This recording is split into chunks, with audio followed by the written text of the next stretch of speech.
Hello, and welcome once again to North Central Cinema. I'm your host, Joseph W. Smith III. Call me Joe, please. I'm excited because this is the 10th installment of NCC that we've done here. And in honor of that, I thought I would spend a little time talking about movies with the number 10 in the title. I'm afraid I have to start with a disclaimer, though, and sort of disavow probably the most famous and successful of those, and that is the movie 10 from 1979. Got good reviews, made a ton of money, made a star of Bo Derek, made something of a sensation out of Ravel's musical piece called Bolero.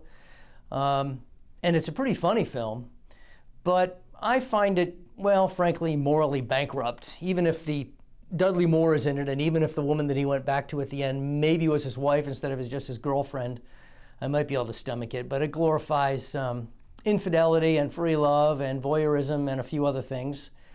Dudley Moore is in it. It was directed by Blake Edwards. It stars Blake Edwards' wife, Julie Andrews, and as I said, was a big hit. But I'm not a fan.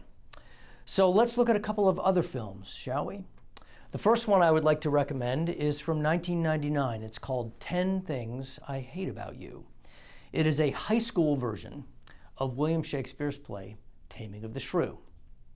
Now, the story in Shrew is there's two sisters. There's an older one who's kind of a tough guy, and a younger one who's very attractive, and these guys are falling all over themselves trying to woo this younger one, but the father makes a rule, no one can marry the younger one before the older one gets a husband. The older one gets a husband. So in 10 Things I Hate About You, it's dating. No one can date the younger one before the older one starts going out. And a tough guy comes along who thinks that he can stand up to the older sister, Kat. The best thing about this film is it is laugh out loud funny. The jokes are a mile a minute, and they are genuinely hilarious. It also has a fantastic cast. You got Heath Ledger, who was just rising to ascendancy at the time. Julia Stiles plays the older sister. Joseph Gordon-Levitt, Gabrielle Union, Allison Janney has a small role, an actor you'll recognize, although you may not be familiar with his name, Larry Miller. I should warn you that 10 Things is a little bit crude. It's got a lot of sex talk and sex jokes in it. But in the end, it really comes down somewhat conservatively on that. None of the many couples wind up sleeping together, and it even makes a cogent argument for not moving too fast into physical intimacy. And it's also just a great film. Now, the second one I'd like to talk about is a Western.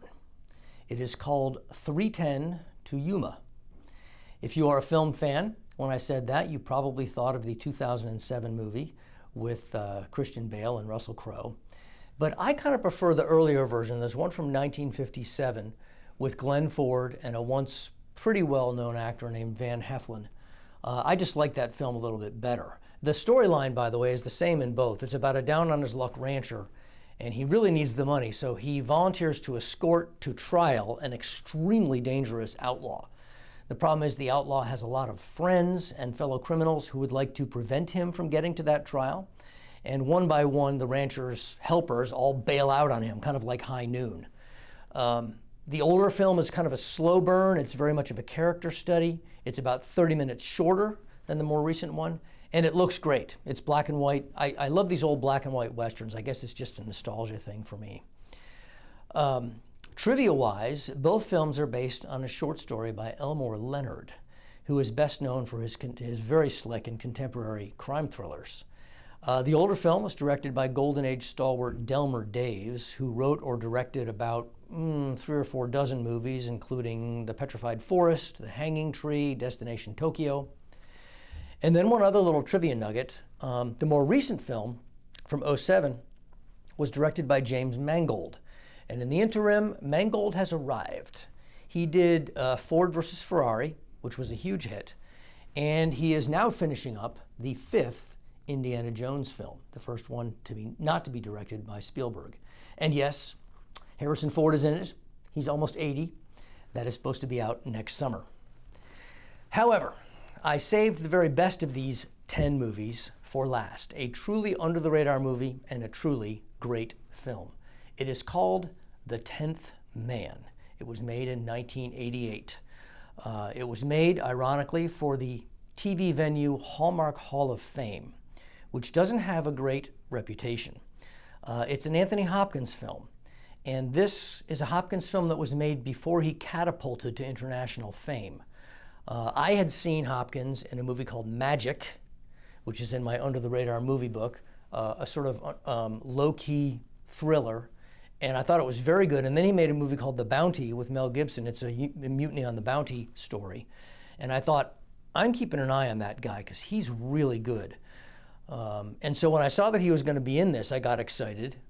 And I had read the book. And that got me even more excited because the book was written by Graham Greene, one of the great novelists, one of the great English language novelists of the 20th century, best known for The Third Man, The Heart of the Matter, The Power and the Glory. Greene had been writing all the way back, going to the 40s and 30s. And he had written The 10th Man as a film treatment. That is a 5 or 10 page synopsis of what they might make into a movie.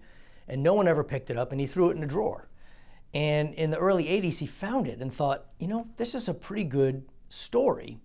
And so he turned it into a novel. And I had read the novel, and I thought it was just dynamite. Greene is a really good storyteller. This takes place in World War II. It takes place in occupied France when the Nazis were running things. And Anthony Hopkins plays a pampered French lawyer who gets captured and imprisoned by the Nazis. I wish I could give you more of the plot line on this because it would really make you want to see it, but I don't want to spoil anything. Just give the movie about half an hour, and it'll be interesting. Give it about halfway, and you'll be hooked.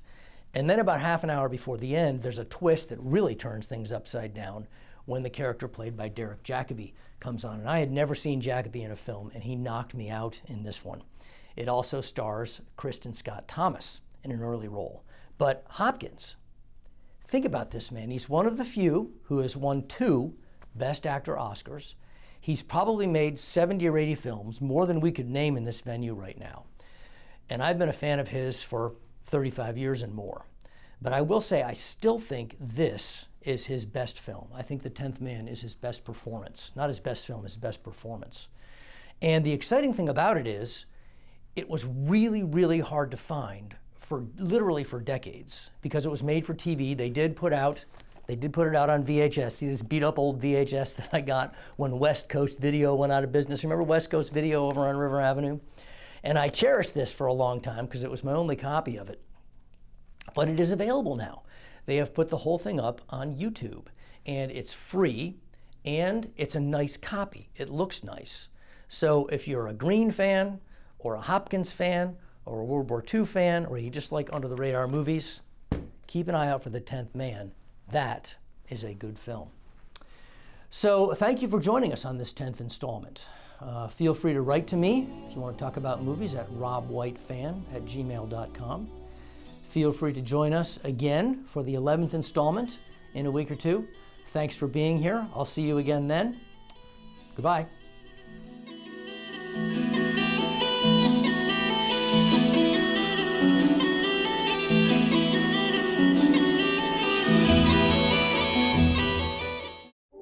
At UPMC, we're pioneering new ways to treat cancer, and we're working to prevent it.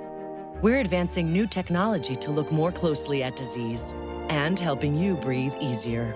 We perform the world's first heart-liver transplant, and we're experts at keeping your heart beating strong. We're a global team of more than 90,000, advancing care everywhere and delivering it closer to you. UPMC, life-changing medicine.